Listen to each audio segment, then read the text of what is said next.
ये बेईमान लोग खिसियाई बिल्ली खंबा नोचे। जब कुछ नहीं मिला तो भ्रष्टाचार, कौन चीज का भ्रष्टाचार इनको समझे में नहीं आ रहा। ये भारतीय जनता पार्टी और कमल छाप का सरकार दिल्ली में है, आज 1200 रुपए का गैस सिलेंडर मिलता है। जब हम बुजुर्गों का आंसू पोंछते हैं तो भ्रष्टाचारी हो जाते हैं, गरीबों का तन ढकते हैं तो हम भ्रष्टाचारी हो जाते हैं, नौजवानों को नियुक्ति दे रहे हैं तो भ्रष्टाचारी हो जाते हैं। सरकार को भ्रष्टाचार, मंत्रियों को भ्रष्टाचार, पदाधिकारियों को भ्रष्टाचार का भोंपू लेकर के घूमने वाले ये हमारे विरोधी लोग 20 साल किया क्या इस राज्य में, जरा पूछो इन लोगों से। आज यहां फिर से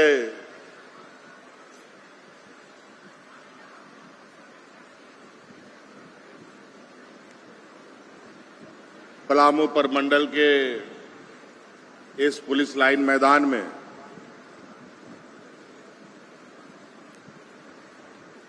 रोजगार मेला के इस भव्य कार्यक्रम में हमारे साथ उपस्थित मंच पर हमारे मंत्रिमंडल सहयोगी आदरणीय आलमगीर आलम साहब, यहां उपस्थित हमारे मंत्रिमंडल सहयोगी बड़े भाई सत्यानंद भोक्ता जी, यहां उपस्थित विधायक रामचंद्र सिंह जी, यहां उपस्थित विधायक बैद्यनाथ राम जी, जिला परिषद प्रतिमा कुमारी जी, उपस्थित यहां हमारे सचिव विनय चौबे जी, यहां उपस्थित श्रम विभाग सचिव राजेश जी, आईजी साहब, यहां उपस्थित पलामू प्रमंडल के सभी डीसी और एसपी साहब, और यहां उपस्थित पलामू प्रमंडल के सभी पदाधिकारीगण, और विशेषकर यहां 3-3 पंडाल में उपस्थित आज रोजगार मेला के इतने भव्य और इतने बड़ी संख्या में आए हुए आप सभी लाभुकगण का सर्वप्रथम मैं अपनी ओर से हार्दिक अभिनंदन करते हुए जोहार करता हूं।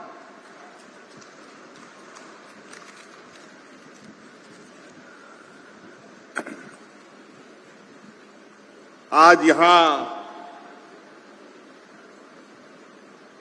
इस कार्यक्रम के माध्यम से लगभग आप सब लोगों को 5000 से अधिक युवाओं को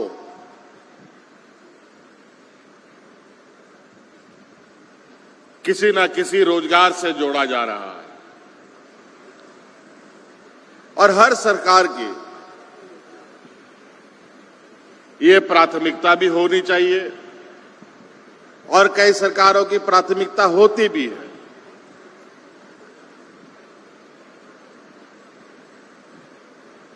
सरकार राज्य का हो या देश का हो, सरकार सड़क, पुल, पुलिया, पीने का पानी, खेती के लिए पानी, कई आधारभूत संरचनाओं के लिए तो काम करती ही है।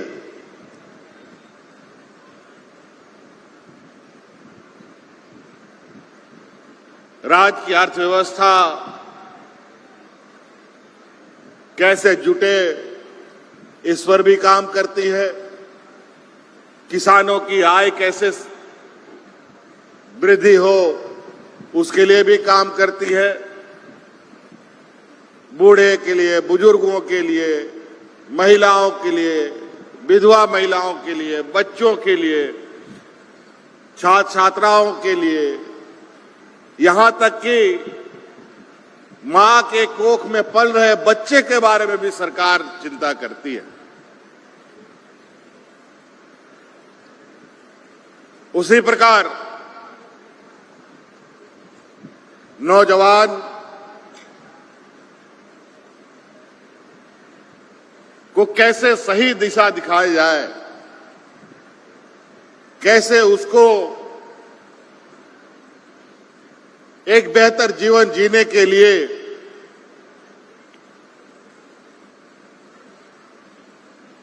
उसका मार्ग प्रशस्त करे, ये भी सरकार काम करती है।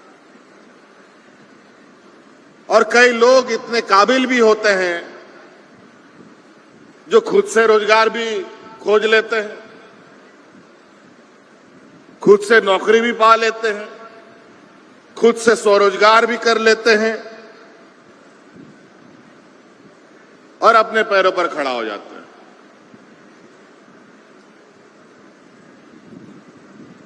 लेकिन इसमें सरकार एक अहम कड़ी के रूप में खड़ी रहती है कि सरकार किस तरीके से लोगों को विभिन्न आयामों से जोड़ती है। आज का ये रोजगार मेला पहला नहीं है हम लोगों का। हम लोगों ने अनेकों रोजगार मेला लगाए और आपको जानकर खुशी होगी, श्रम विभाग के तरफ से सिर्फ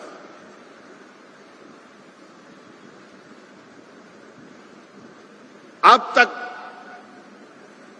30,000 से अधिक बच्चों को हम लोगों ने विभिन्न संस्थाओं में रोजगार दिलाने का काम किया है। आज के इस कार्यक्रम को छोड़कर आज के यहां जो बच्चे प्राप्त करेंगे नियुक्ति पत्र,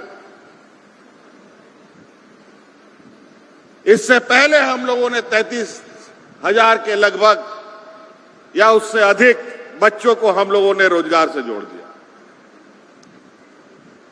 ये विभिन्न गैर सरकारी संस्थाओं के जगहों पर लोगों को भेजने का एक हम लोगों ने मुहिम बना रखी है। बहुत सारे लोग आसपास में कई संस्थाएं होने के बावजूद लोगों को काम नहीं मिलता है, तो सरकार अपने प्रयास से, आपको मालूम होगा कि सरकार ने कानून बनाया है कि इस राज्य में कोई भी संस्था काम करेगा, गैर सरकारी संस्था, उसमें 75% स्थानीय लोगों को रखना होगा। उसके तहत हम लोग ये कैंप लगा लगा कर बच्चों को, लोगों को रोजगार दिलाने का काम कर रहे हैं। सरकार की नियुक्तियां तो अलग निकल ही रही हैं,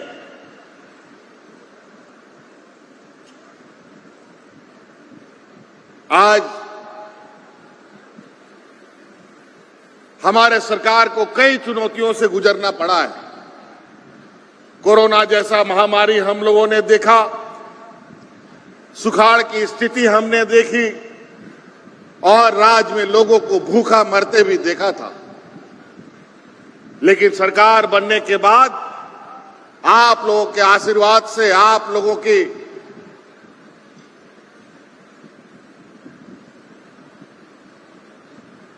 सहनशीलता से, इतने विपत्ति आने के बावजूद भी इस राज्य में हमने एक भी व्यक्ति को भूखा नहीं मरने दिया।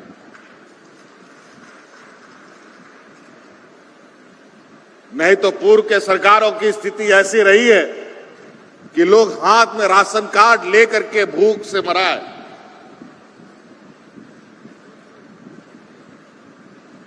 एक नहीं, दो नहीं, दर्जनों लोग मर गए थे। ऐसा स्थिति, और इस राज्य को तो बेरोजगारों का राज्य बना करके रखा हुआ था। ये तो कोरोना जैसा महामारी आया तब हमें ये पता चला कि इस राज्य से कितने बड़े पैमाने पर यहां के नौजवान दूसरे राज्यों में पलायन करने चले जाते हैं। नौजवान जाता है, किसान जाता है, महिला जाती है, पुरुष जाते हैं, सभी लोग जा रहे हैं।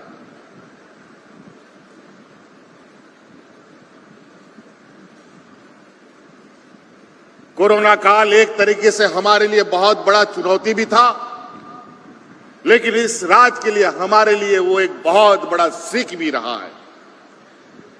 जब हम इस कोरोना के पीरियड में हमारे जो मजदूर अलग अलग राज्य में फंसे हुए थे, वहां से हम हवाई जहाज से ढो ढो करके ला करके गांव में भेजने का काम कर रहे थे।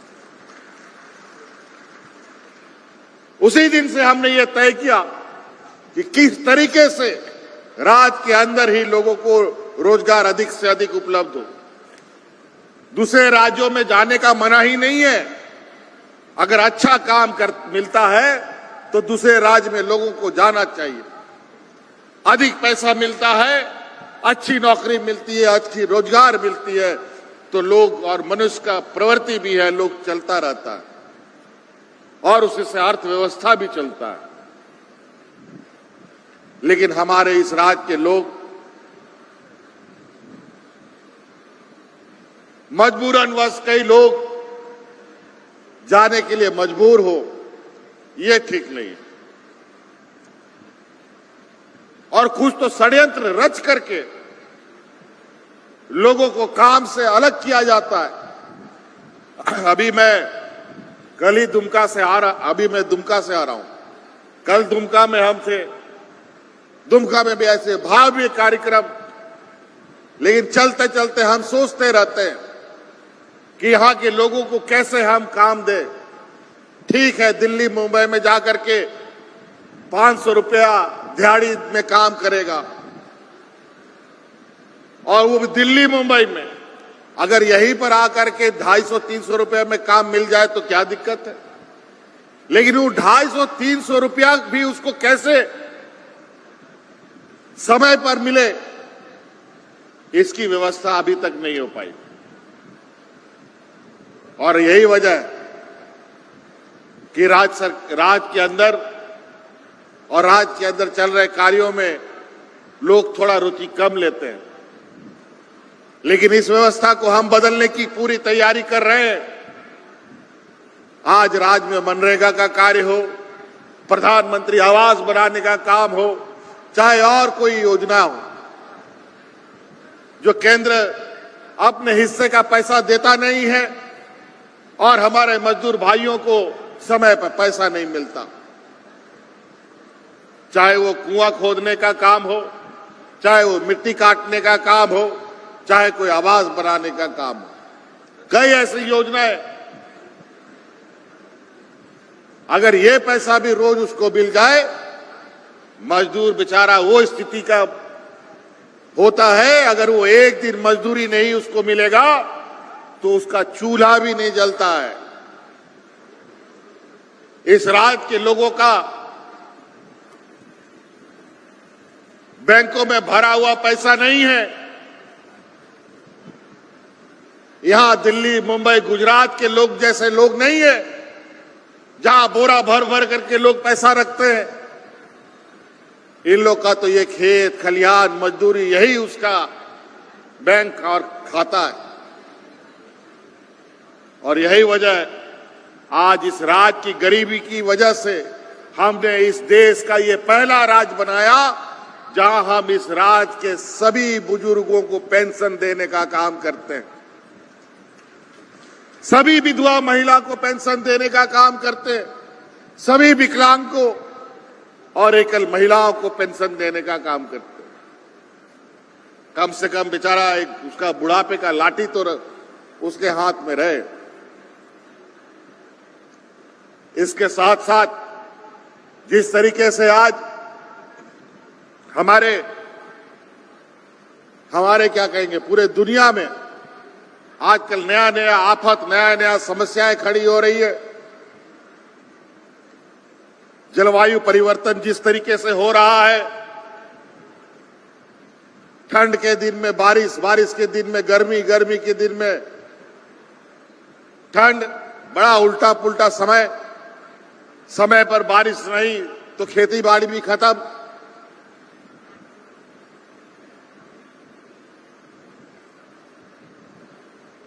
इतनी बुरी स्थिति है और साथ साथ में देश के अंदर नई नई नीतियों के माध्यम से गरीबों के पेट पर लात मारने का काम। आज देख लीजिए, महंगाई आसमान छू गया है। आज आटा, तेल, नमक, बच्चों को पढ़ाने का किताब, कलम, जूता, चप्पल कितना महंगा हो गया। याद कीजिए आप 2014 की बात को, जब हम लोग की केंद्र में सरकार हुआ करती थी तो 500 टका गैस का सिलेंडर मिलता था, लेकिन अभी ये भारतीय जनता पार्टी और कमल छाप का सरकार दिल्ली में है, आज 1200 रुपया का गैस सिलेंडर मिलता है।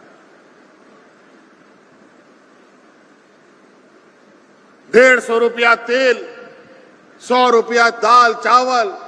दाल चावल तो छोड़ो, अब तो साग सब्जी का भी दाम ऐसा हो गया है कि टमाटर प्याज भी 100 रुपया 150 रुपया केजी हो जाता है। महंगाई बेलगाम घोड़ा की तरह आसमान छू रहा है, लेकिन नीति निर्धारण करने वाले उसको कंट्रोल करने की स्थिति पे नहीं है। और हम लोग इन प्रकार गरीबों को राहत देने का उपाय करते हैं तो राज्य सरकारों के साथ सौतेला व्यवहार किया जाता है। आज आपको मालूम होना चाहिए, इससे पहले की सरकार ने इस राज्य के लगभग 11 लाख गरीबों का राशन कार्ड डिलीट कर दिया था। हमारी सरकार बनने के बाद अतिरिक्त 20 लाख हरा राशन कार्ड बना करके गरीबों के बीच में हम लोग बांटे, ताकि हम उनको राहत दे सके। और सोचे कि हम सरकारी दुकान से राशन खरीदेंगे तो सस्ता में मिलेगा, लेकिन सरकारी दुकान से केंद्र सरकार ने हमको खरीदने का मना कर दिया। नहीं दिया अपना राशन अपने दुकान से कि 2 टका हमको सस्ता मिलेगा। हम लोग को खुले बाजार से महंगे दामों में अनाज खरीद करके गरीबों को बांटने के लिए मजबूर होना पड़ा। आज भी अखबार में आप पढ़े होंगे कि दाम की बढ़ोतरी की वजह से गरीबों को जो हम दाल देने का निर्णय किए हैं, वो दाल देने में भी अभी दिक्कत होने वाली है, लेकिन हम उसका भी रास्ता निकालेंगे। आज ही अखबार में हम पढ़े कि कुछ समस्याएं आ रही है। महंगाई सिर्फ आपके लिए नहीं, सरकार के लिए भी महंगाई बढ़ती है।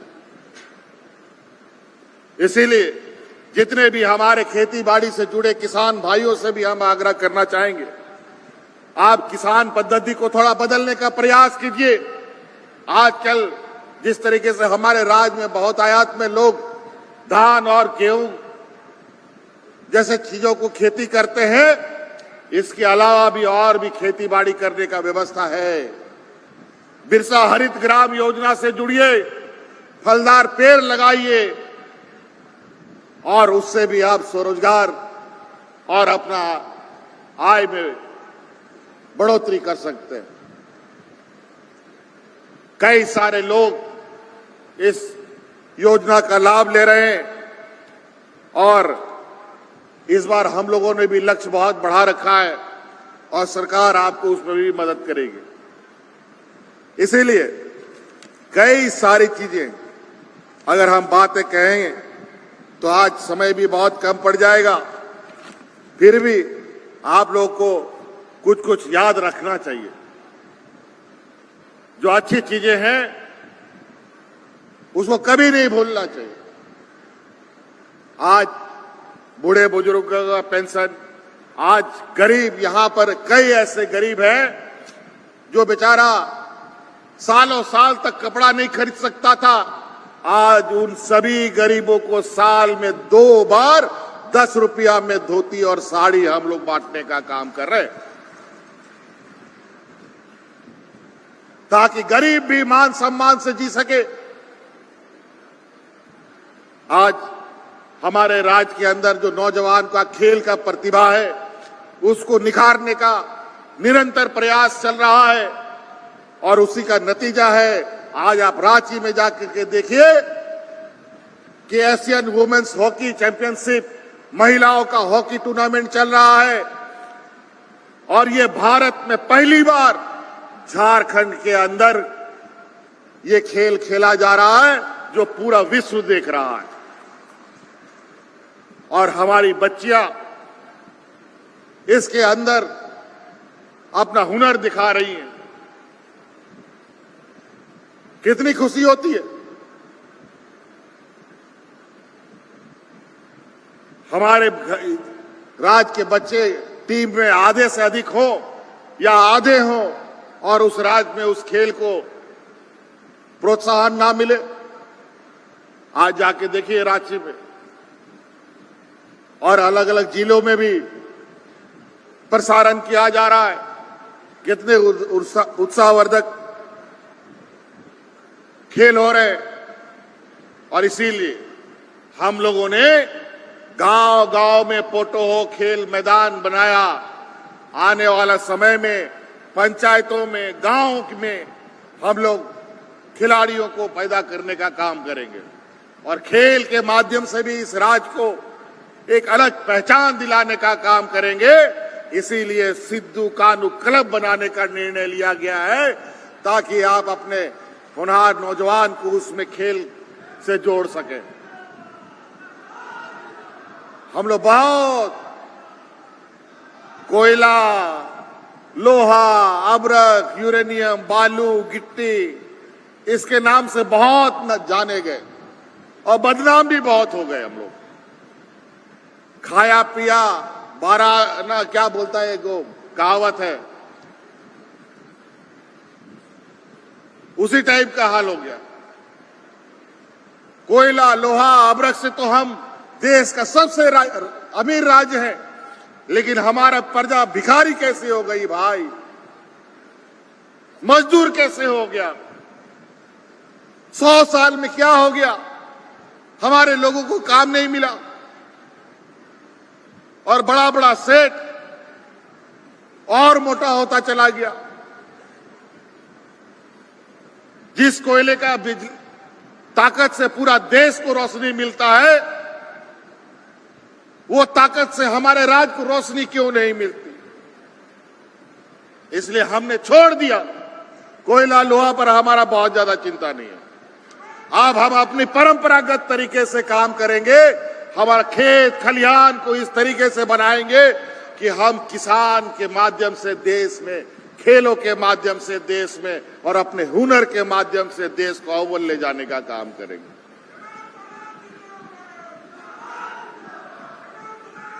हुनर की कमी नहीं है, हमारे यहां हुनर लोगों का कमी नहीं है।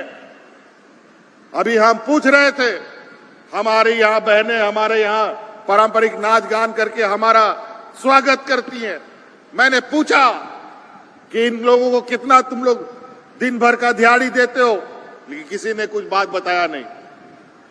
अभी मैं रांची जाऊंगा और जितने भी हमारे ये परंपरागत स्वागत करने वाली महिलाएं हैं, पुरुष है, इनकी जो टीम है, इनको हम बेहतर कैसे करके मजबूत खड़ा करें, इनके लिए भी हम मानदेय का एक व्यवस्था करेंगे। कई तरीके से कई देश ऐसे हैं जो दूध पैदा करने के नाम पर दुनिया में जाना जाता है। कई ऐसे देश हैं जहां गन्ना सिर्फ पैदा करने के नाम पर दुनिया में अव्वल नंबर पर है। कई ऐसे देश हैं जहां खेल के माध्यम से दुनिया में जाना जाता है। हमारे पास तो खेल भी है, खनिज संपदा भी है, कला संस्कृति भी है और कुदरत का करिश्मा, हम लोग का पर्यटन क्षेत्र भी हमारे साथ जुड़ा हुआ है। लेकिन कभी इसको ना देखा गया, ना उसको कभी तरासा गया।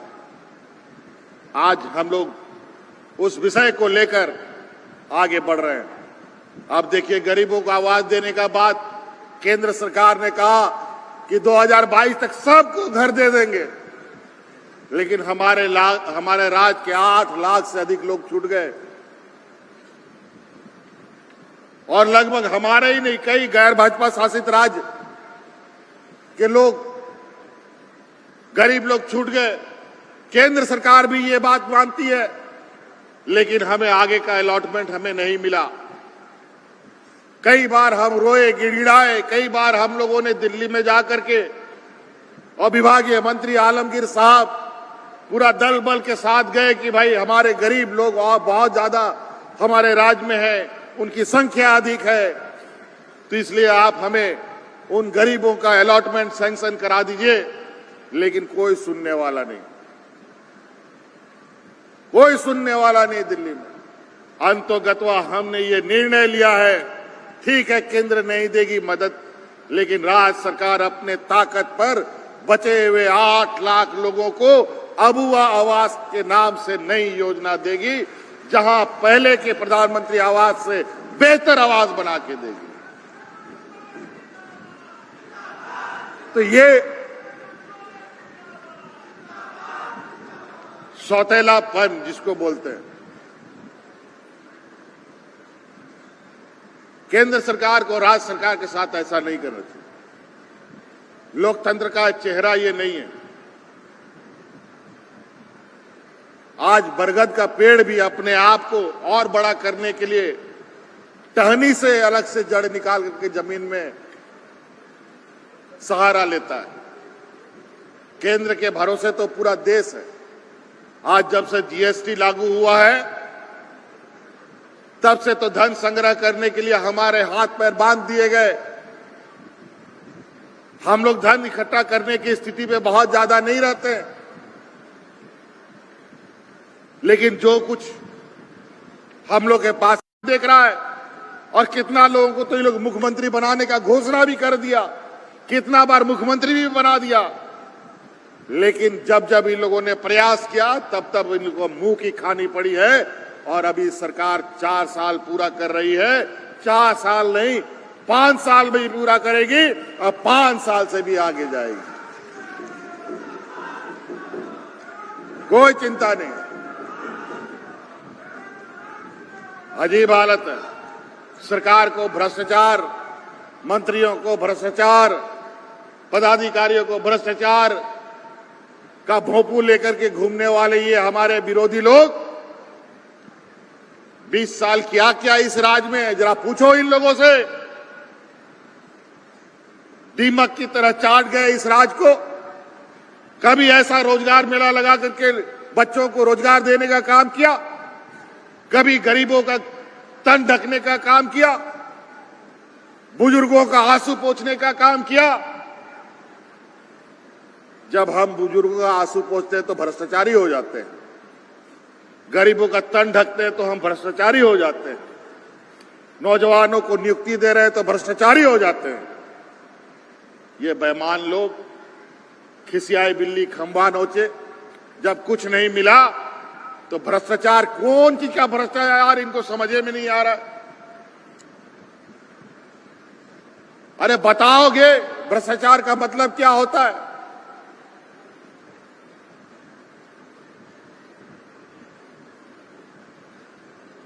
लेकिन चिंता मत कीजिए, इन लोगों के इस झूठे और षड्यंत्र अफवाहों से इस सरकार का दामन दाग नहीं लग सकता। हम लोग उन समूह के लोग हैं जहां इस राज्य के लिए लड़ने और मरने वाले, मिटने वाले लोग हैं,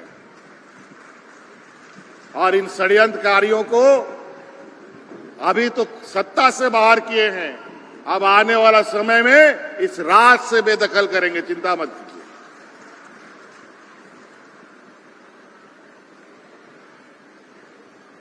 आज आप लोगों को कितने तरीके से सरकारी नियुक्तियां अभी दुनिया भर की निकली है। जेपीएससी के माध्यम से, जेएसएससी के माध्यम से लगभग 33-40 हजार नियुक्तियां निकली है। 10-15 हजार पहले ही हम लोगों ने नियुक्तियां की है। 100 यूनिट बिजली गरीबों को हम लोग फ्री दे रहे हैं। आवास भी अब हम लोगों ने देना तय कर दिया। बच्चियों को, हाँ विशेषकर थोड़ा महिला लोग यहाँ जो आई हैं, आप लोगों से आग्रह है कि गरीबी हम जानते हैं गरीबी है राज्य में, लेकिन अब आपका भाई, आपका बेटा, आपका दोस्त आज सत्ता का कुर्सी में है। अब बेटियों का चिंता करने का आप लोग को जरूरत नहीं है। नहीं तो 8वां 9वां क्लास पास होता है, आप लोग बच्चियों के लिए दूल्हा ढूंढने लगते हैं। आप चिंता मत कीजिए, अभी सावित्रीबाई फुले योजना से हम इनको जोड़ रहे हैं। लगभग 9 लाख बच्चियों को हमने जोड़ा है और आने वाला समय में 9 लाख बच्चियों को इंजीनियर, डॉक्टर, वकील बना करके अपने पैरों पर खड़ा करने का काम अब ये सरकार करेगी। उसका पूरा खर्चा राज्य सरकार उठाएगी, उनको कोचिंग भी कराएगी, उसको बढ़िया कॉलेज में पढ़ाएगी और कोचिंग के लिए भी पैसा राज्य सरकार देगी, रहने के लिए देगी, खाने के लिए देगी। तो कई ऐसी चीजें, इसलिए योजनाबद्ध तरीके से हम अभी एक गणना नहीं करना चाहते हैं। हमें और भी आज कार्यक्रम है, लेकिन आज जो भी बच्चे यहाँ शामिल हुए हैं, आप सब लोग को बहुत बहुत शुभकामनाएं।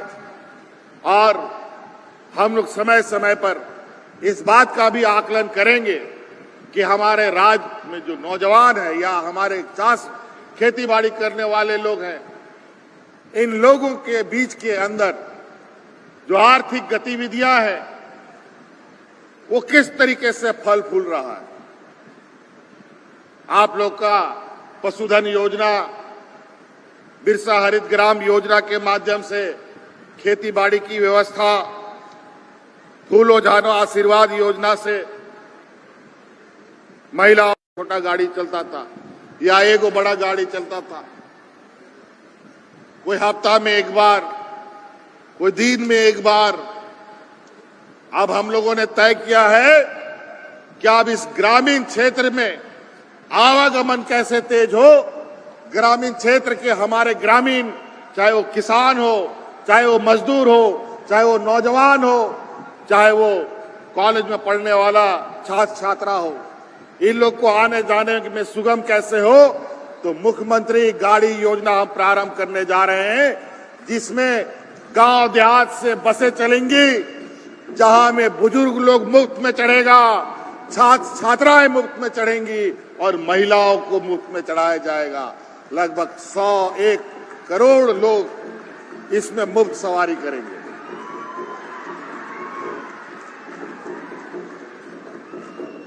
बहुत जल्द हम लोगों ने ये कानून और ये नियम बना लिया है और बहुत जल्द ये आपके ग्रामीण क्षेत्रों में भी गाड़ियां नजर आएंगी, जहां बच्चे लोगों को दूर दराज, कई बार हमारे पास ये दरखास्त आता है कि कॉलेज बहुत दूर पड़ता है, आने जाने में दिक्कत होता है, तो ब्लॉक में कॉलेज को उत्क्रमित कर दीजिए, स्कूल को उत्क्रमित कर दीजिए, कॉलेज खोल दीजिए। आपके लिए व्यवस्था ही ऐसी कर सकते हैं, करने का प्रयास कर रहे हैं कि अभी आप आसानी से अपनी जगहों पर जा सके। इसलिए रह रहे कुछ चीजें याद आ रही है, फिर पता चला कि अभी और बोलते बोलते शाम हो गया, फिर हमारा निकलना भी मुश्किल हो जाएगा। इसलिए बहुत बहुत शुभकामनाएं। आप सब लोग यहाँ आज इस सभा में आए, इन्हीं बातों के साथ अपनी बातों को समाप्त करता हूँ। जय हिंद, जय झारखंड, झारखंड के वीर शहीद अमर रहे।